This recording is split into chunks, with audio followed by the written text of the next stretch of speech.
तस्मै रामानुजार्याय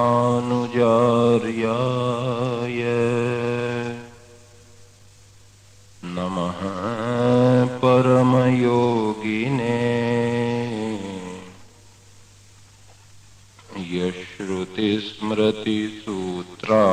यश्रुतिस्मृतिसूत्राणाम्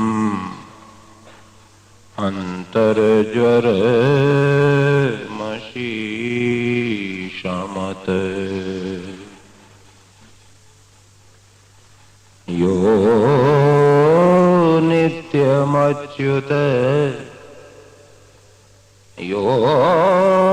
नित्यमच्युत पदाम्बुजयुग्म रुक्म व्यामोहतस्तदितराणि तृणाय मेने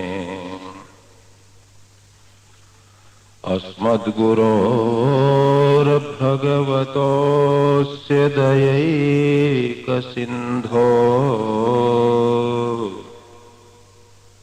रामानुजस्य चरणौ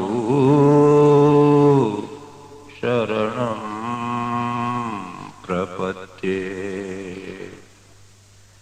रामानुजस्य चरणौ शरणं प्रपद्ये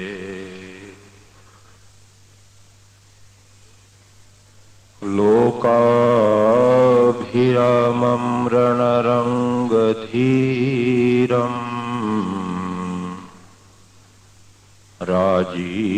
राजीवनेत्रं रघुवंशनाथम्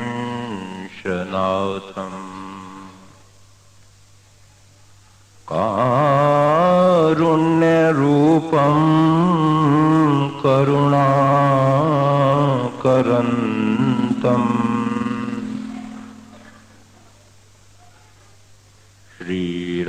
श्रीरामचन्द्रं शरणं प्रपद्ये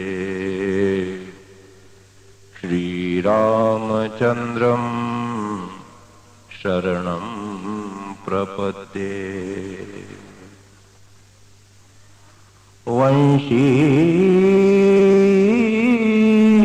वंशीविभूषित वाह भाई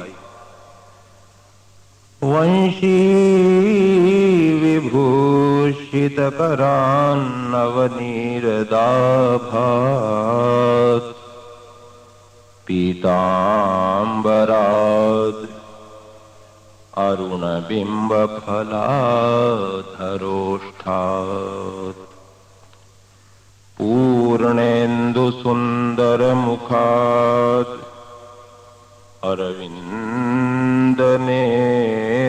अरविन्दनेत्रात् कृष्णात् परं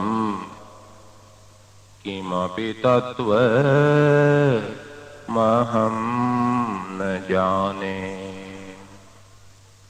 अस्मद्गुरुभ्यो नमः अस्मत्परमगुरुभ्यो नमः अस्मत्सर्वगुरुभ्यो नमः श्रीमते रामानुजाय नमः श्रीपराङ्कुशदासाय नमः श्रीमद्यामुनमुने नमः श्रीराममिश्राय नमः श्रीपुण्डरीकाक्षाय नमः श्रीमन्नाथमुने नमः श्रीमते षट्कोपाय नमः श्रीमते विश्वक्सेनाय नमः श्रियै नमः श्रीधराय नमः नमः परमहंसास्वादितचरणकमलजन्मकरन्दाय भक्तजनमानसनिवासाय भगवते श्रीमते रघुनन्दनाय नमः नमः परमहंसास्वादितचरणकमलजन्मकरन्दाय भक्तजनमानसनिवासाय भगवते श्रीमते यदुनन्दनाय नमः।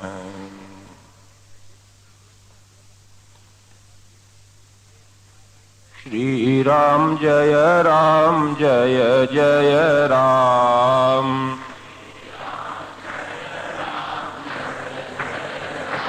ओम श्रीराम जय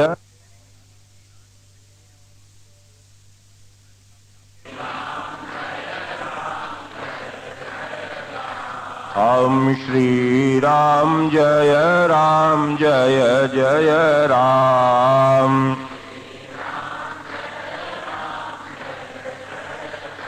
ओम जय जय रामानुज भगवान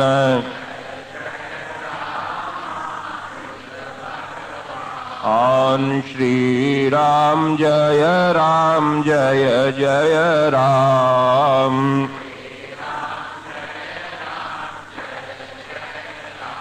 ओम श्री राम जय जय राम।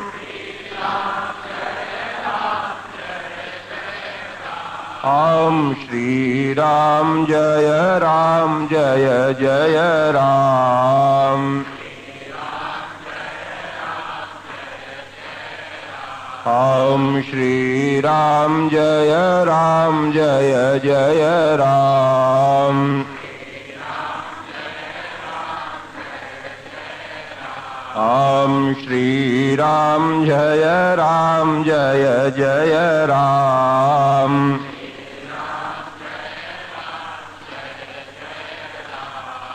बोलिए राजाधिराज श्री सीतारामचंद्र भगवान की, श्री वृंदावन बिहारी लाल की, श्री रामानुज स्वामी जी महाराज की, श्री स्वामी जी महाराज की, सत्य सनातन धर्म की।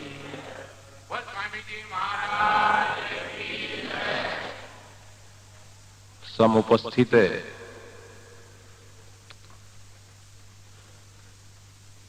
समस्त प्रभु भक्ति परायण विद्वान महानुभावों, विद्यार्थी महानुभावों एवं भक्त नर नारियों,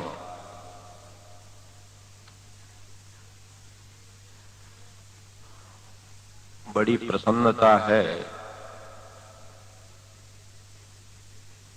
कि इस त्रिदिवसीय एक आयोजन में, इस धार्मिक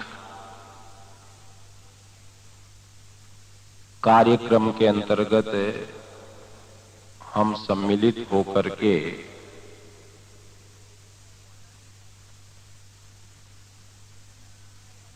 आपको हमारी उपलब्धि का सुखानुभव करा रहे हैं, इससे हमें बड़ा संतोष है। बिल्कुल एकदम हल्के होकर बैठ जाओ। बोल गोविंद भगवान। एक बार आप बिल्कुल, मेरे को तो ऐसा लग रहा है कि हम मंदिर में ही बैठे हैं, क्योंकि हमारे विद्यार्थी भी हैं, हमारे वेंकटेश जी भी हैं, और वैष्णव बाल मंदिर है, और आप सब सुपरिचित ही हैं। मेरे को तो लग रहा है ये हमारा वेंकटेश मंदिर का ही सभागृह दिखता है, ऐसा कुछ मालूम नहीं हो रहा है। इसलिए मैं बिल्कुल आराम से बैठा हूं और आप भी आराम से बैठे, क्योंकि बिना आराम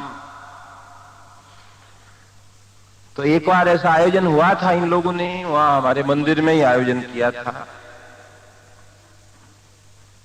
तो देखो, एक शब्द है रपट पड़े की हर गंगे। अपन कभी भी बोलते हैं ना हर हर, उसका मतलब क्या होता है? गंगे हर, इसका मतलब क्या? हे गंगे मेरे पाप को हर। आ रहा है ना समझ में? अब बाल मंदिर है, इसकी जरा बालक बन जाओ, सफेदी भूल जाओ। बोल गोविंद भगवान की। क्योंकि बालक बनने से कोई समझ जाता है तो आदमी को अहंकार नहीं होता है, और नहीं तो कहता हमको क्या सिखा रहे हैं स्वामी जी, हर गंगे। इसलिए क्या बन जाओ? हमारे भगवती गोदामा धनुर्मास में सबसे पहले दिन यही कहती है, हे बालिकाओं। तो क्या सब बालिकाएं थोड़ी थी? पर उनका कहने का यह अर्थ है कि जहां बैठो तो बालक बन के बैठो, जिससे आने की जगह रहेगी, नहीं तो आने वाले जगह पहले से ही रिजर्व है पहले के लिए। तो क्या बोलते हैं? हर गंगे। क्या अर्थ हुआ? हे गंगे अस्माकम पापानी हर। अब वो गंगा किनारे बैठता था, पर वो कभी बोलता नहीं, कभी नहाते समय बोलता नहीं, नहाते समय जल समझ के नहाता और बोलता नहीं। एक दिन क्या हो, रपट करके गिर गया। तो उसने देखा लोग कहेंगे कि गिर गया तुम, बदमाश कहीं के। तो उसने कहा कि मैं जोर से बोलूंगा तो ये क्या समझेंगे स्नान कर रहे हैं। तो उसने बोला हर गंगे। तो क्या नाम हो गया, रपट पड़े की। क्या हो गया, रपट पड़े की। तो मेरे को भी मेरे पास आए, बोले स्वामी जी आपको प्रवचन देना। मैं कहा क्या देना। बोले एक शाम राम के नाम। क्या बोले। और मन का बाकी शाम होटल में काम। बोल गोविंद भगवान की। क्या एक शाम राम के नाम का क्या मतलब। कोई रपट पड़ेगी, हरगंगी हो गई ना। क्या हो गई। तो हमने कहा भैया हम तो इस पे नहीं बोले। क्यों स्वामी जी, एक शाम का मतलब बोला हमारा एक शाम। मन का नहीं, तू ऐसा लिख हर सुबह और शाम हमारी राम के नाम। बोले ये मैं नहीं लिखूं। क्या बोला, हम क्यों नहीं लिखे। और स्वामी जी ऐसा कुछ ऐसा रुचिकर ये तो शीर्षक नहीं हो रहा है। तो फिर हमने भी कहा तेरे जैसे से लिख। तो उसने न हमारी बात लिखी न खुद की लिखी। हमने पूछा क्या बोलेंगे, बोले कुछ भी बोलो। क्या ठीक है। मैंने कहा ये अच्छा, तुम स्वतंत्र हम स्वतंत्र। पिबत भागवतम रसमालयम मुहुरहो रसिका भुवि भावुकाः निगम कल्पतरोर्गलितं फलं शुकमुखात् अमृत द्रव संयुतं पिबत भागवतं रसमालयं मुहुरहो रसिका भुवि भावुकाः। हे रसिक शिरोमणियों, श्रीमद् भागवत में परमहंस परिव्राजकाचार्य संत शिरोमणि श्री शुकाचार्य क्या कहते हैं। हे रसिकों, शौनकादिक ऋषियों से सूत जी कहते हैं हे रसिक महानुभावों। और कुछ नहीं कहा जाता वहां। इसीलिए कथा वार्ता सत्संग में मंदिरों में क्या कहा जाता है, हे भक्त नर नारियों। क्या कहा जाता है, हे भक्त नारी। आप वैसे ही हो, इसलिए उसी क्षेत्र की कुछ बात आपकी बारंबार सुनी हुई होंगी और सुना देते हैं।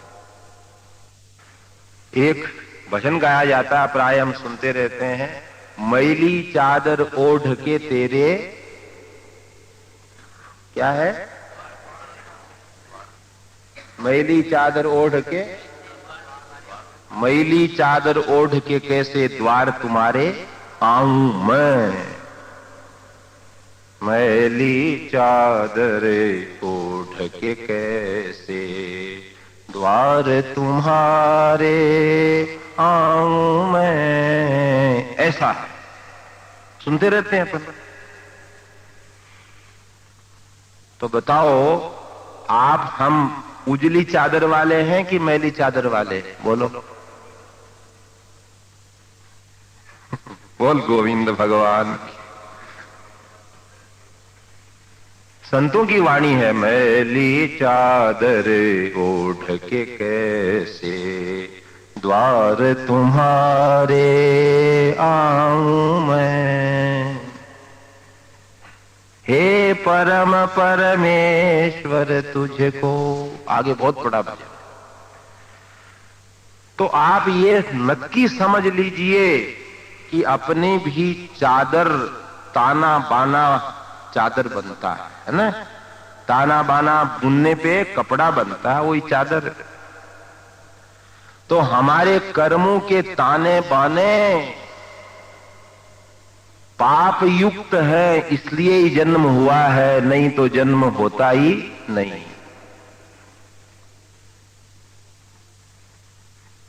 पुण्यशालिता है, इसलिए हमें मानव शरीर मिला है। खाली खाली पाप ही पाप होते तो मानव शरीर की अपेक्षा इतर भोग योनियां मिलती, पर साथ साथ पुण्यशालिता भी है हो सकती है पुण्यशालिता बहुत ज्यादा है, हो सकती है हम स्वर्ग से च्युत होने वाले जीवों में से कोई हो सकते हैं, पर यह जरूर मानिए कि जन्म हुआ है तो कल्प कल्पांतर युग युगांतर कितने हमारे कर्म हैं। आप ध्यान से सोचना, आज जितने भी हम तारीख लिखते हैं, सन 1999 लिख रहे हैं, सम्मत 2056 लिख रहे हैं, किंतु हमारे को रोज सुनने को मिलता है, क्या सुनने को मिलता है? विष्णु विष्णु विष्णु श्रीमद् भगवतो महापुरुषस्य विष्णोराज्ञया प्रवर्तमानस्य अष्टाविंशतितमे कलियुगे कलि प्रथम चरणे। इतना कल्प बीत गए हैं, ये अपना कैलेंडर है हो, और इसको युग को चलाने वाले भगवान विष्णु हैं। इसलिए कहा जाता संकल्प में, चाहे कोई भी विद्वान बोले उस समय वो यही बोलेगा विष्णु ने विष्णु विष्णु हो। कब से चल रहा है युग न जाने, 27 तो चौकड़ियां बीत गई, सत्य युग, त्रेता युग, द्वापर युग और कलयुग, और मेरा बनाया हुआ आपका बनाया हुआ है नहीं ये संकल्प।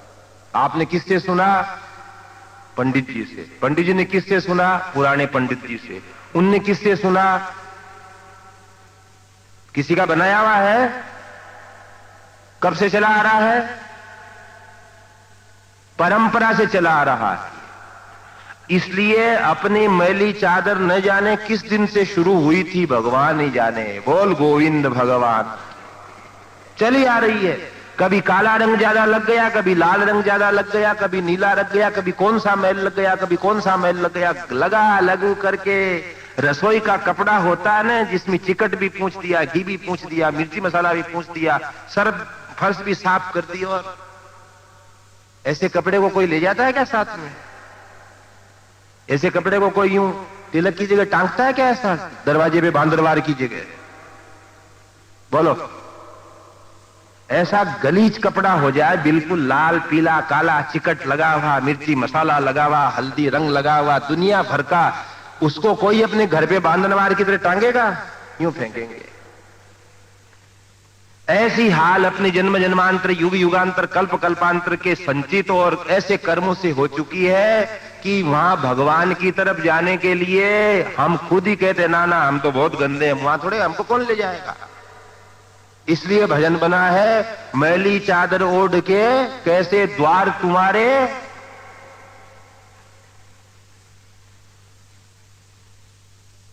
पर जब उस कपड़े को हम देख लेते हैं कि कपड़ा बड़ा कीमती था,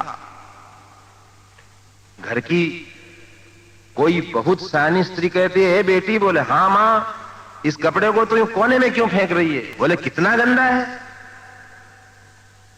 बोले ऐसा कर, इसको बहुत उकलते हुए पानी के अंदर पाउडर डाल साबुन का, फिर बोले पाउडर को झागम झाग कर, फिर बोले फिर इस कपड़े को डाल दे इसमें, बोले फिर 2 घंटे इसको भीगने दे, फिर बोले फिर इसको मोगरी से, उसको क्या कहते हैं, उसको सोटी, हाँ हमारे मोगरी कहते हैं उसको, मोगरी से कूट उसको, फिर बोले फिर 1-2 बार और साबुन लगा, और फिर बोले फिर सुखा दे, और बोले फिर सूखने दे। कपड़ा सूख गया तो कोई भी आदमी झट उसको पानी छानने के लिए अपने घड़े पे रख देता है, और नहीं तो मौका पड़े कोई भगवान की पूजा करे और शालिग्राम जी को स्नान करने के बाद वो देखता कौन से कपड़े पे चलूं तो उसी पे हाथ जाता है। क्यों? साफ हो गया। बोल गोविंद भगवान की। मैला था तो फेंको,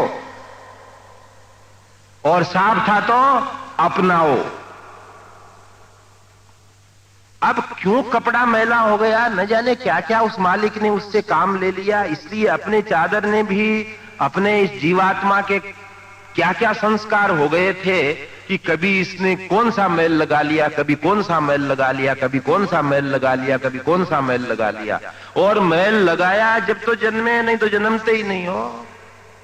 हम एक बात कहते हैं, आप लोगों ने सुनी होगी, एक बार वृंदावन में हम कहीं कथा में गए थे और हमारे अनंत संदेश के संपादक केशव देव जी कुछ सुना रहे थे। तो महात्मा अन्य मनस्क हो गए। क्या हो गए? जब उनने सुनाना किया तो कोई ने यूं बात शुरू कर दी, कोई ने यूं बात शुरू कर दी, कोई ने यूं बात शुरू कर दी। उनको बड़ा बुरा लगा तो उन्होंने कहा, हे महात्माओं, जोर से कहा, क्योंकि जोर से बोले बिना लोग सुनते नहीं। उन्होंने कहा, महाराज क्या आप इतने अन्य मनस्क मत हो, अगर आप पुण्यशाली होते तो 9 महीना मां के गर्भ में कैद भोग करके यहां क्यों आते? किसी के ज्यादा पाप होते होंगे, बाकी थोड़े बहुत आपकी भी चादर मैली है इसलिए यहां जन्मे हो। ठीक से सुनो हमारी बात। तो सब यूं करके, इसलिए यहां जन्मे है इसका मतलब ही क्या है? चादर कैसी है? हाँ, और मैली चादर को फेंक देते हैं और उजली चादर को भगवान भी अपना लेते हैं। तो अपने को क्या करना चाहिए? है? हाँ, समझ में आ रही है ना बात? बिल्कुल हल्के होके बैठ जाओ आराम से, अपने मंदिर में ही बैठे हो, गोष्ठी भी मिलेगी आज। वेंकट रमणा, लक्ष्मी रमणा, श्रीनिवासा, जोर से बोलो और जोर से। हाँ, ये तो भाई अब इस मैली चादर को वही धो सकता है जो खुद पहले एकदम हंस जैसा सफेद होवे। कैसा होए? इसलिए श्री शुकाचार्य जी को या श्रीमद् भागवत को कहते हैं परम हंस संहिता। क्या कहते हैं? परम हंसों की संहिता। परम हंस, उन सुखदेव जी महाराज ने कहा है कि हमारे ये मैलापन है, उस मैलेपन को संस्कृत में पाप या कलमश कहते हैं। श्री राम जय जय राम, बोलो भाई। हम श्री राम जय जय राम।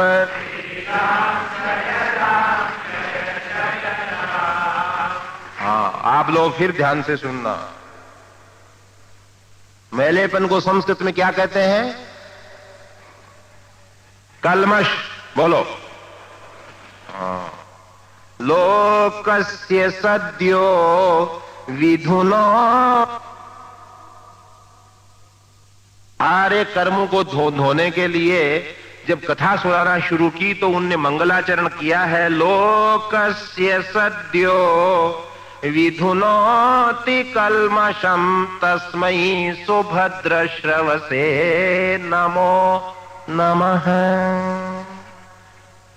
तो चलो भाई, अब आप भी अपनी चद्दर धो और हम भी हमारी चद्दर धोवें थोड़ी देर के लिए। हैं? कौन सी चद्दर? मैली चादर। हमारे हैं, पुण्य भी है। पुण्य है जब तो मनुष्य ही बने हैं, पुण्य का ही चिन्ह है मानव बने हैं। और जन्मे हैं इसका अर्थ है कि साथ साथ जन्मे हैं इसका अर्थ है पाप तो है। मानव शरीर लेके जन्मे हैं इसका मतलब है पुण्य भी है। और पुण्य का फल क्या है कि यहां अपन कथा में बैठे हैं, यही पुण्य का फल है। फिर से समझ लो, पाप है इसका क्या चिन्ह है? जन्मे हैं। पुण्य है इसका क्या चिन्ह है? हाँ, इसलिए अब इस पुण्य का फल ये लें कि हमारी ये पाप रूपी मैली चादर अब धो दें। तो भगवान श्री शुकाचार्य महाराज परीक्षित से कहते हैं, सूत जी महाराज ये बात शौनकादिक ऋषियों से कहते हैं, और कई जगह श्रीमद् भागवत कथाओं में आप हम कहते सुनते हैं। आज उसी को ठीक से सुने और आप हम वैसा करें। उनने क्या कहा है सुखदेव जी ने कि ये काम है जो मैं बता रहा हूं, लोकस्य सद्यो विधुनोति कल्मषम, हमारे कल्मश को झट धोते हैं। ऐसे भगवान श्री हरि को मेरा नमस्कार है। बोले जिनकी इतने की हुई बातें हमारे पापों को धो देती हैं। अब जरा आप इस मैली चादर को धोने वाले उपाय सुनना, है ना, जिससे धुल धुला करके चकाचक होकर के भगवान के वैकुंठ धाम के अंदर पहुंच जाए। कोई भी रोके नहीं। क्यों नहीं रोक रहा है? बोले धुली हुई दिखती है, मैली नहीं है। द्वार तुम्हारे आऊं क्यों वाली बात नहीं है, अब साफ हो गई।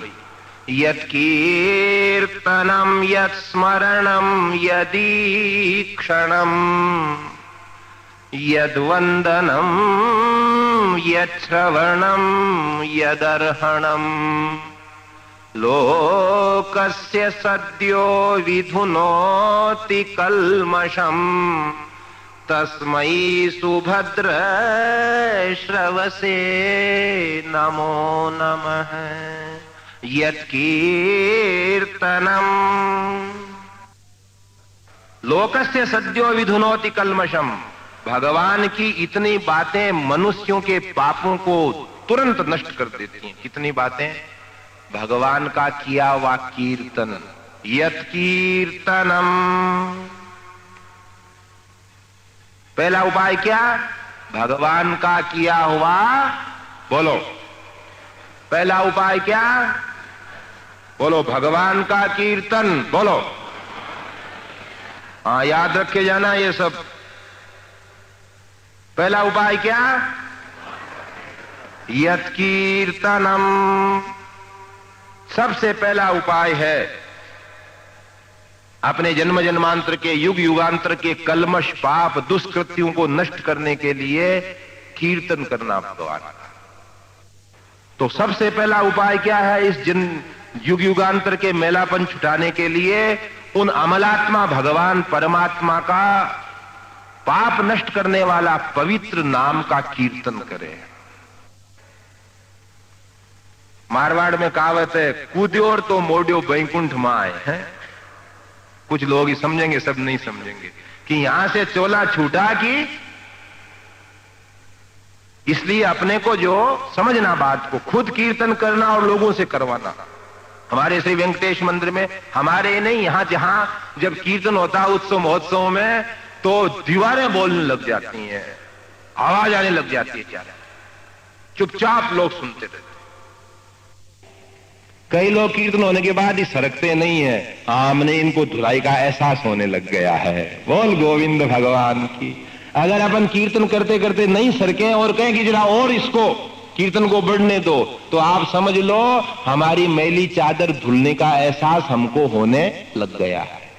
इसलिए अरे इस भारत में इतने कीर्तनकार हुए हैं, पूरब पश्चिम उत्तर दक्षिण पूरे में, और एडवर्टाइज कर करके इस कीर्तन रूपी साबुन को बांटा है उनने। बंग में मृदंग पे, बंग में मृदंग पे, उधर भी बंगर इधर भी बंग।